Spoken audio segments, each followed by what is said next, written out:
My dear student, कैसे हैं आप लोग। माई सेल्फ विजन नोटियाल। तो चलिए आज का हम अपना वीडियो, अपना लेक्चर स्टार्ट करते हैं। तो आज का वीडियो स्टार्ट करने से पहले मैं आपको बता दूं कि प्रीवियस वीडियो में हमने 1 to 4 श्लोक्स पढ़े थे, उनका ट्रांसलेशन देखा था और उन्हें समझने की कोशिश की थी। तो आज जो है वो हम श्लोक नंबर 5 से स्टार्ट करने वाले हैं। तो चलिए स्टार्ट करते हैं श्लोक number 5।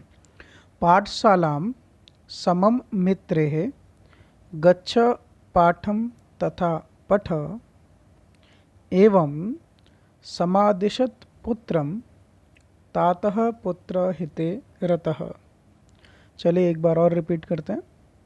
Let's repeat one more time. पाठशालां समं मित्रे गच्छ पाठं तथा पठ एवं समादिशत् पुत्रं तातः पुत्र हिते रतः। तो चलिए अब इसका वर्ड मीनिंग एंड ट्रांसलेशन समझते हैं। पाठशाला, पाठशाला मीन्स स्कूल एंड पाठशाला मीन्स टू स्कूल। समम मीन्स होता है टुगेदर, या आप कह सकते हो विथ। मित्रे, मित्र मीन्स होता है friend. Go to school with your friend. पाठशालां समम मित्रे। गच्छ पाठम तथा पठ, गच्छ मीन्स टू गो। तो पाठशालां समम मित्रे गच्छ, go to school with your friend. पाठम तथा पठ यानी कि learn lesson and learn lesson. यहाँ जाना है स्कूल और जो पढ़ा रहे हैं उसको लर्न भी करना है। आप गए स्कूल, सिर्फ चलो लेक्चर हो गया, पढ़ लिया, लेकिन घर पे आके उसको लर्न नहीं किया तो इसलिए यहाँ पर कहा जा रहा है पाठम तथा पठ, यानी जो कुछ भी पढ़ाया जा रहा है उसको लर्न करना है। देन सेकेंड लाइन, एवं समादिशत पुत्रम तातः पुत्र हिते रतः। एवं मीन्स होता है like this, in this way. समादिशत, समादिशत मीन्स कमांड करना, आदेश देना। पुत्रम टू सन, इसी प्रकार पुत्र को आदेश दिया जाता है। तथा तातः, okay my mistake, there is तातः। तातः मीन्स होता है फादर। पुत्र हिते रतः, पुत्र मीन्स सन, हिते मीन्स होता है वेलफेयर। तो पुत्र हिते का पूरा मीनिंग होगा for the welfare of son. रतः मीन्स होता है एंग्रोस्ड, या आप कह सकते हो engaged. So the translation is the father who was engaged in the welfare of his son instructed him in this way. यानी कि पिता अपने पुत्र की भलाई के लिए ही हमेशा उसको इंस्ट्रक्शन देते हैं और इस प्रकार का इंस्ट्रक्शन देते हैं। So student, it is very simple. पाठशालां समं मित्रे गच्छ पाठं तथा पठ एवं समादिशत पुत्रं तातः पुत्र हिते रतः। Go to school with your friend and learn lesson. Then second line, the father who was engaged in the welfare of his son instructed him in this way. यानी जो पिता अपने ही पुत्र की भलाई के लिए इस प्रकार से उसको इंस्ट्रक्शन देता है। यानी पिता जो भी हमें कहते हैं, हमें लगता है, कई बार ऐसा होता है कि हमें लगता है कि सही नहीं है या मुझे अपनी बात नहीं करने दे रहे, बट ऐसा नहीं होता है। वो जो कुछ भी आपके लिए करेंगे या जो कुछ भी आपको इंस्ट्रक्शन देंगे वो आपकी भलाई के लिए ही होता है। तो इस बात को अपने मन में रख लीजिए कि वो जो भी बातें होंगी वो हमारे लिए अच्छे के लिए ही हमेशा होंगे।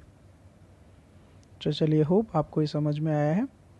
नाउ अब हम 6 श्लोक पे जाते हैं और उसको पढ़ते हैं। तो चलिए, त्यज दुर्जन संसर्ग भज साधु समागमम कुरु पुण्य होरात्रम स्मर नाम हरेः सदा। चलिए रिपीट कीजिएगा मेरे बाद।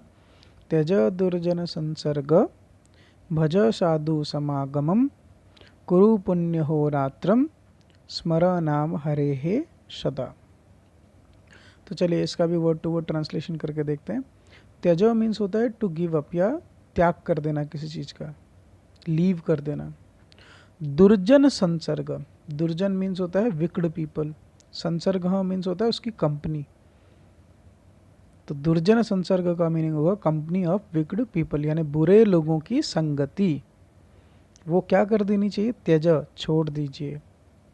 भज साधु समागम, भज मीन्स होता है उसको, मीन्स प्रैक्टिस करना। साधु समागम, साधु मीन्स गुड डीड्स वाले जो पीपल होते हैं, वाइस पीपल, उनके साथ अपनी फ्रेंडशिप बढ़ाइए, कंपनी बढ़ाइए।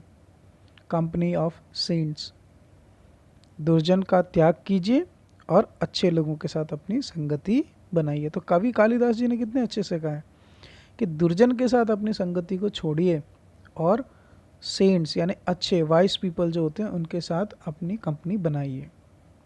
देन सेकंड लाइन, कुरु पुण्य होरात्रम, कुरु मीन्स होता है टू डू, अहोरात्रम यानी day and night, day and night.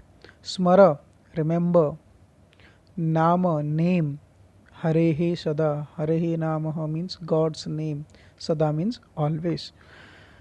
तो कुरु पुण्य होरात्रम यानी डे एंड नाइट पुण्य कीजिए। तो पुण्य करने का मतलब क्या होता है, किसी की मदद कर देना, घर में अच्छे काम करना, मम्मी की मदद कर देना, बाहर किसी की मदद कर देना। मीन जब आप अच्छे काम करते हैं ना तो वो क्या होता है, वो पुण्य कहा जाता है। देखिए अगर आपके पेरेंट्स ये कह रहे हैं कि पढ़ो और आप पढ़ते हैं तो वो आपके लिए पुण्य, क्यों, क्योंकि वो उनको अच्छा लगेगा, वो उन्हें अच्छा लगेगा, इसलिए वो क्या हो जाएगा, पुण्य। तो जो काम करने से दूसरों को अच्छा फील होता है, दूसरों को अच्छा लगता है, वो होता है पुण्य। पुण्य की बहुत सारी डेफिनेशंस हैं, पर यहाँ हम बस इतना ही समझेंगे कि अच्छे कर्म करेंगे तो वो पुण्य में गिना जाता है। देखो मदद कर देना भी होता है, ठीक है, कोई व्यक्ति है और आपको गंदगी दिखाई दे रही है, अचानक आप जाते हो उसको कचरे को कचरे के डब्बे में डाल देते हो, तो अच्छी बात है ना, आपने अच्छा काम किया, तो वो पुण्य होता है। तो चलिए आगे बढ़ते हैं। देन स्मरा नाम हरे सदा, और हमेशा ही भगवान का नाम लेते रहिए, यानी ऑलवेज। जितने भी आप दिन भर में बहुत सारे काम करते हैं, लेकिन हमेशा कामों के बीच में या जब भी आपको समय मिले ईश्वर को हमेशा याद करते रहना चाहिए। तो चलिए एक बार पूरा ट्रांसलेशन देख लेते हैं। Give up the company of wicked people, remain in the company of virtuous people और wise people and saints, practise good deeds day and night and always remember the creator of the world, हमेशा ये जो world के creator हैं उनको याद रखिए। So friends, आज के लिए इतना ही। श्लोक नंबर 5 एंड 6 होप आपको समझ में आया होगा। तो चलिए मिलते हैं नेक्स्ट सेशन में।